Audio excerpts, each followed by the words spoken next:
¿Sabía usted cuál es su identidad como seguidor de Cristo? La Biblia dice que somos el pueblo de Dios. Y como pueblo, tenemos privilegios y responsabilidades. Primera de Pedro 2, 9 y 10 enseña la gran posición de la Iglesia de Cristo, el pueblo de Dios hoy y durante el tiempo que estemos aquí en la tierra. La Iglesia, como pueblo de Dios, anuncia o debe anunciar las virtudes de aquel que nos llamó. Esta enseñanza la trae Pedro del Antiguo Testamento, donde el Señor le dijo a Israel cuál era su identidad en el mundo que vivían. Y dice Deuteronomio 7, 6 al 8, porque tú eres pueblo santo para Jehová tu Dios. Jehová tu Dios te ha escogido para hacerle un pueblo especial más que todos los pueblos. No por ser vosotros más que todos os ha querido y escogido, pues vosotros erais el más insignificante de todos los pueblos, sino por cuanto Jehová os amó. Amén. Veamos en primer lugar la identidad del pueblo de Dios, la Iglesia. En Primera de Pedro 2:9, su primera parte, dice: mas vosotros sois linaje escogido, real sacerdocio, nación santa y pueblo adquirido por Dios. Los receptores de esta carta estaban dispersos en diferentes lugares del mundo bíblico.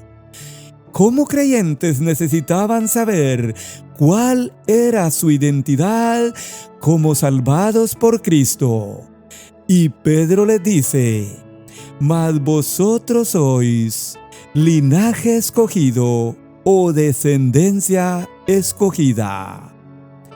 Ustedes no me eligieron a mí, más bien yo los elegí a ustedes, dijo el Señor en Juan 15, 16. El Señor te ha escogido para hacerle un pueblo especial. Y todo esto fue por cuanto el Señor os amó. Sois real sacerdocio, un real pueblo de sacerdotes que presentamos en oración a hermanos y amigos delante de Dios. Esta era la función del sacerdote en el Antiguo Testamento. Pero además, somos una nación santa en medio de muchas naciones. Una nación que Dios ha separado del pecado para servirle a Él. Dios ama la santidad, bendice la santidad y premia la santidad. Deuteronomio 7:6 dice: porque tú eres pueblo santo para Jehová tu Dios. Por eso, Él nos demanda en Primera de Pedro 1:16: sed santos, porque yo soy santo. Somos también pueblo adquirido por Dios. Él nos adquirió con precio. La sangre preciosa de Cristo, según Primera de Pedro 1:19. Vosotros que antes no erais pueblo, pero que ahora sois pueblo de Dios, que antes no habíais alcanzado misericordia, pero ahora habéis alcanzado misericordia. Pero con estos privilegios tenemos una responsabilidad.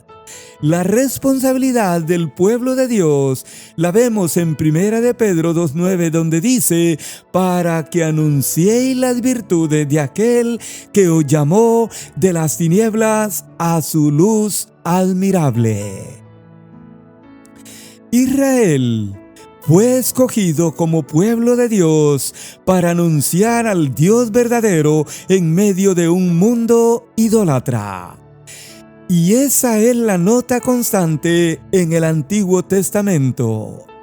Pero se entregaron a la idolatría y fueron llevados cautivos por Asiria y Babilonia. Ahora, nosotros somos como pueblo de Dios los que tenemos que anunciar las virtudes de aquel que nos llamó. Si algo no podemos olvidar es que hemos sido llamados para anunciar las virtudes de aquel que nos llamó de las tinieblas a su luz admirable. Dios nos ha rescatado del pecado y debemos contarlo a la gente. Jesús llamó a los 12 para ser pescadores de hombres. Envió a los 70 para anunciar el evangelio a toda persona. Juan 15:16 dice: y os he puesto para que vayáis y llevéis fruto. En Mateo 28:18 al 20 dijo: id por todo el mundo y predicad el evangelio a toda criatura. Pero en Hechos 1:8 él dijo: y me seréis testigos en Jerusalén, en toda Judea, en Samaria y hasta lo último de la tierra. Y en Primera de Pedro se nos ordena anunciar las virtudes, excelencias o milagros del Señor. Jesús dijo al endemoniado de Gadara en Marcos 5:19 y 20: vete a tu casa, a los tuyos, y cuéntales cuán grandes cosas el Señor ha hecho contigo y cómo ha tenido misericordia de ti. Y él comenzó a publicar cuán grandes cosas Jesús hizo con él. Nosotros tenemos que anunciar cómo Él nos sacó de las tinieblas, o sea, del pecado a su luz admirable. Anunciemos cómo Él ha tenido misericordia de nosotros. Romanos 10:14 dice: ¿cómo pues invocarán a aquel en el cual no han creído? ¿Y cómo creerán en aquel de quien no han oído? ¿Y cómo oirán sin haber quien les predique? Tenemos que hablar del Señor Jesús, mi hermano. Anunciar las virtudes de aquel que un día nos llamó. Bendiciones.